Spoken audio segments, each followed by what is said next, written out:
सबके होश तब उड़ गए जब माँ सरस्वती ने यह कहकर माँ लक्ष्मी को श्राप दे दिया कि भगवान विष्णु तुमसे सबसे अधिक प्रेम करते हैं, और इसी श्राप के कारण माता लक्ष्मी को पृथ्वी पर तुलसी के रूप में जन्म लेना पड़ा। कहानी उस समय की है। वैकुंठ लोक में माँ सरस्वती, लक्ष्मी और गंगा देवियाओं में बहस हो गई कि तीनों देवियों में से भगवान विष्णु सबसे ज्यादा प्यार किसको करता है, क्योंकि सरस्वती ज्ञान, विद्या और कला की देवी थी, लक्ष्मी धन, वैभव और समृद्धि की देवी, और गंगा पवित्रता, शांति और शुद्धता की थी। भगवान विष्णु तीनों का समान आदर और सभी से समान प्रेम रखते थे। लेकिन तीनों देवियों के मन में यह प्रश्न उठने लगा कि संसार में सबसे अधिक महत्व किसका है, ज्ञान का, धन का या पवित्रता का। यह विचार धीरे धीरे बहस में बदल गया। नारद मुनि भी वहां पहुंचे और अपने स्वभाव के अनुसार अलग अलग दृष्टिकोण रखकर बहस को और गहरा कर दिया।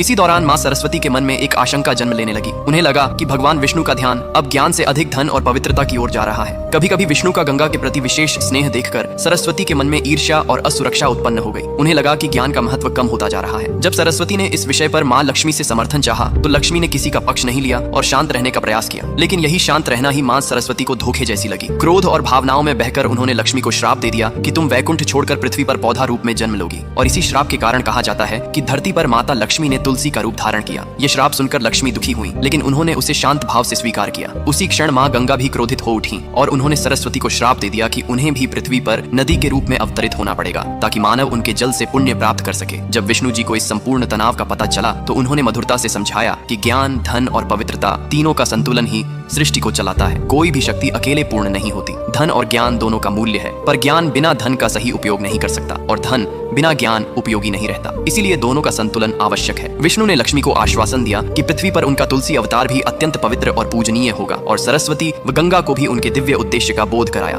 अगर आप मानते हैं कि जीवन में ज्ञान, धन और पवित्रता तीनों का संतुलन ही सच्ची सफलता है तो कमेंट में लिखिए जय श्री हरि विष्णु। पिछले भाग में हमने देखा था कि माता विंता कद्रू के सामने अपनी दास्ता स्वीकार करने को विवश हो जाती है। विंता विनम्र स्वर में कहती है, मुझे नहीं पता था कि शर्त हारने पर आपको इतना कष्ट होता होगा। यदि मुझे यह पता होता तो मैं जानबूझकर हार जाती। ये सुनकर कद्रू क्रोधित होती है और कहती है, चुप हो जाओ, क्या तुम्हें पता है कि तुमने मुझे कितनी बार कष्ट दिया है? अब घुटनों के बल बैठो और मेरी दास्ता स्वीकार करो। कद्रू की कठोर बातें सुनकर विंता को अपने बड़े पुत्र अरुण का दिया हुआ श्राप याद आता है कि उन्हें अपनी ही बहन की दासी बनना पड़ेगा। दुख और विवशता के साथ विंता घुटनों के बल बैठ जाती है और कहती है, मैं अपने मन, धर्म और कर्म से अपनी बहन कद्रू की दासी बनना स्वीकार करती हूँ। उसी क्षण उन्हें अपने पुत्र गरुड़ की आवाज सुनाई देती है, क्योंकि उसका जन्म हो चुका होता है। तब कद्रू कहती है, अब तुम्हारे साथ साथ तुम्हारे पुत्र पर भी मेरा अधिकार होगा। ये सुनकर विंता व्याकुल होकर कहती है, अभी तो मेरे पुत्र ने जन्म लिया है और आप अभी से उसे अपने नियंत्रण में रखना चाहती हैं? कद्रू उत्तर देती है, मुझे पता है कि भविष्य में तुम्हारा पुत्र मेरे पुत्रों के लिए संकट बनेगा, इसलिए मैं अभी से उसे अपने वश में रखना चाहती हूँ। इस पर विंता शांत भाव से कहती है, दीदी मुझे विश्वास है कि मेरा पुत्र आपके पुत्रों के लिए संकट नहीं बल्कि एक आदर्श भाई बनेगा। माता पार्वती जब भगवान शिव को अपने पति के रूप में प्राप्त करने के लिए कठोर तपस्या कर रही थी, तब भगवान शिव नंदी के साथ उनकी परीक्षा लेने पहुंचे। नंदी एक बाज पक्षी का रूप धारण कर माता पार्वती के सामने गिर जाते हैं। माता पार्वती करुणा पूर्वक उस पक्षी को अपने हाथों में उठा लेती है। तभी शिव जी एक शिकारी के रूप में वहां आते हैं और कहते हैं, यह मेरा शिकार है, इसे मुझे दे दो। माता पार्वती उत्तर देती है, यह पक्षी मेरी शरण में आया, इसीलिए मैं इसे तुम्हें नहीं दे सकती। तब शिकारी कहता है, ठीक है, लेकिन इसके बदले मैं इस शिवलिंग को ले जाऊंगा। पार्वती जी दृढ़ता से कहती है, मैं अपने शिव शंकर को ले जाने नहीं दूंगी। शिकारी पुनः कहता है, अब निर्णय आपका है, या तो यह पक्षी मुझे दें या भोलेनाथ को। माता पार्वती अटल रहकर कहती है, ना ही मैं यह पक्षी दूंगी और ना ही अपने भोलेनाथ को जाने दूंगी। शिकारी कहता है, लेकिन देवी आपको कुछ तो देना ही होगा, मुझे कुछ ऐसा चाहिए जो आपके प्राणों से भी अधिक अनमोल हो। पार्वती जी कहती हैं, मेरे शंकर के सिवाय जो चाहिए मांग लीजिए। शिकारी उत्तर देता है, मुझे आपके तप और त्याग से अर्जित सारा पुण्य चाहिए। माता पार्वती पूछती है, तुम्हें मेरे पुण्य ही क्यों चाहिए? शिकारी उत्तर देता है, मैं शिकारी हूँ, अनेक जीवों की हत्या की है, मेरे सिर पर पापों का भारी बोझ है। यदि मुझे तुम्हारा पुण्य मिल जाए तो मेरा पाप पुण्य बराबर हो जाएगा और मैं नर्क जाने से बच जाऊंगा। यही इस पक्षी और शिवलिंग को बचाने का एकमात्र मार्ग है। माता पार्वती मुस्कुराकर कहती है, मेरे भोलेनाथ पशुनाथ, यदि मैंने इस पक्षी को तुम्हें देकर शिव को प्राप्त भी कर लिया तो उसका क्या लाभ? इसलिए मैं अपने भोलेनाथ को साक्षी मानकर अपने तप और त्याग से अर्जित समस्त पुण्य तुम्हें देती हूँ। ऐसा कहकर माता पार्वती ने अपना समस्त पुण्य शिकारी को दान कर दिया और पक्षी को भी जीवन दान देकर मुक्त कर दिया। यह तो महादेव की मात्र एक माया थी। महादेव के सच्चे भक्त चैनल को सब्सक्राइब करके कमेंट में हर हर महादेव जरूर लिखें।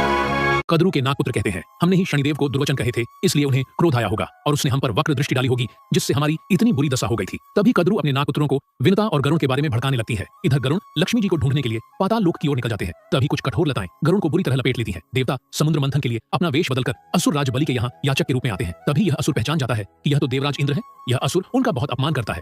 दोनों में युद्ध भी हो जाता है। इधर यह राक्षस गरुण को अपने हाथों से जकड़ लेता है। अपने ऊपर संकट आया देख गरुण माता लक्ष्मी को स्मरण करने लगते हैं। माता लक्ष्मी की कृपा से गरुण अत्यंत विराट रूप धारण कर लेता है और उसके सारे बंधन टूट जाते हैं। इधर देवताओं और असुरों में युद्ध शुरू हो जाता है। गरुण उस राक्षस से कहते हैं, तुमने बहुत बड़ी गलती की है, इसकी सजा तो तुम्हें जरूर मिलेगी। गरुण माता लक्ष्मी को ढूंढने के लिए आगे बढ़ते हैं, लेकिन उन्हें कोई मार्ग नजर नहीं आता है। तब वह चिंतित हो जाते हैं और अपनी माता विनता को याद करने लगते हैं। तारा और रुक्मण नाम की दो सुंदर अप्सरा बहनें देवराज इंद्र की सभा में नृत्य करती थीं। उनका नृत्य इतना मनमोहक था कि स्वर्ग लोक में आनंद की लहर दौड़ जाती। एक दिन देवराज इंद्र तारा और रुक्मण का नृत्य देखकर प्रसन्न हो गए और बोले, मैं तुम्हारे नृत्य से अत्यंत प्रसन्न हूँ, बताओ तुम मुझसे कौन सा वरदान चाहती हो? तब तारा बोली, हे देवराज, महाराज, यदि वरदान देना ही चाहते हैं तो मुझे थोड़े समय के लिए पृथ्वी पर घूमने जाने की अनुमति दें। उधर रुक्मण ने सोचा कि पृथ्वी पर जाने से बहुत स्वादिष्ट भोजन खाने को मिलेगा, इसलिए उसने भी वही वरदान मांगा। देवराज इंद्र की अनुमति पाकर दोनों अप्सरा बहनें पृथ्वी पर आ पहुंची और यहाँ के मनमोहक दृश्य देखकर मंत्रमुग्ध हो गईं। बड़ी बहन तारा धर्मनिष्ठ होने के कारण मंदिर दर्शन के लिए उत्सुक थी, लेकिन छोटी बहन रुक्मण का मन नहीं था, फिर भी उसे तारा के साथ जाना पड़ा। वहीं एक दंपत्ति को पंडित जी एकादशी व्रत का महात्म्य समझा रहे थे और कह रहे थे कि एकादशी व्रत ही सारे पापों को नाश करने का एकमात्र उपाय है। यह सुनकर धर्मपरायण तारा भी एकादशी व्रत करना चाहने लगी। हालांकि रुक्मण थोड़ी उलझन में थी। आखिरकार जब रुक्मण मान गई तो तारा ने उसे बाजार से फल लाने भेजा। फल लेने जाते समय रुक्मण की नाक में एक स्वादिष्ट सुगंध आई। दूर उसने देखा कि एक दुकानदार तली हुई मछली बेच रहा है। मछली की महक से वह इतनी आकर्षित हो गई कि समझ ही नहीं पा रही थी वह तली हुई मछली खाए या एकादशी व्रत का पालन करे।